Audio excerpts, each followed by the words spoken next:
కడప జిల్లా ప్రొద్దుటూరు పట్టణంలో వైఎస్ఆర్ కాంగ్రెస్ పార్టీ రాష్ట్ర అధికార ప్రతినిధి మాజీ ఎమ్మెల్యే రాచమల్ల శివప్రసాద్ రెడ్డి మీడియాతో మాట్లాడారు. గత ముఖ్యమంత్రి వైఎస్ జగన్మోహన్ రెడ్డి ప్రభుత్వంలో మంజూరైన మెడికల్ కాలేజీలను ప్రైవేటీకరణకు వ్యతిరేకిస్తూ వైఎస్ జగన్మోహన్ రెడ్డి తలపెట్టిన కోటి సంతకాల సేకరణ కార్యక్రమంలో పాల్గొనాలని ఆయన పిలుపునిచ్చారు.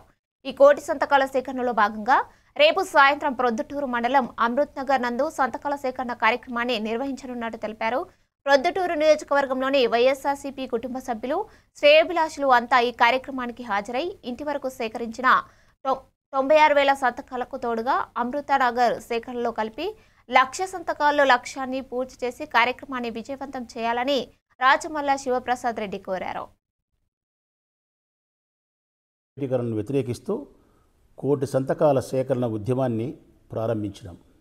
ప్రతి నియోజకవర్గం నుంచి మినిమం 50,000 సంతకాలను సేకరించాలన్న లక్ష్యంతో ఆ నేపథ్యంలోనే జగన్మోహన్ రెడ్డి గారి ఆదేశాల మేరకు ప్రొద్దుటూరు నియోజకవర్గంలో కూడా 30 గ్రామ పంచాయతీలు, 41 మున్సిపల్ వార్డులు అన్నీ కలిపి 71 చోట్ల వైఎస్ఆర్ కాంగ్రెస్ పార్టీకి సంబంధించినటువంటి నాయకులు, కార్యకర్తలు, ప్రజాప్రతినిధులు, శ్రేయోభిలాషులు అందరి సహాయ సహకారాలతో మేము కూడా ఈ కోటి సంతకాల సేకరణ ఉద్యమంలో భాగస్థులమైనాం.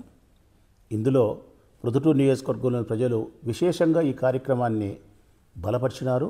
వైఎస్ఆర్ కాంగ్రెస్ పార్టీ అధికారంలో ఉన్నప్పుడు ఆ 35 రోడ్ల నుంచి కూడా త్రిపాలరెడ్డిని మన వైఎస్ఆర్ కాంగ్రెస్ పార్టీ కార్యకర్త నెంబర్ 1 సందు దగ్గర నుంచి ఆ 35 అడ్డవీధులు కూడా మొత్తం క్యాడర్ అంతా కలిసి ఇంటింటికి తిరిగి ఈ 4-5 వేల ఒకసారి గుర్తు చేస్తూ ఉన్నా. 27వ తారీఖున అనగా రేపటి దినం సాయంకాలం 4 గంటలకు అమృతానగర్లోకి పార్టీ కార్యకర్తలందరూ కూడా, ప్రజాప్రతినిధులు, కౌన్సిలర్లు అందరూ కూడా చేరుకోవాలని విజ్ఞప్తి చేస్తూ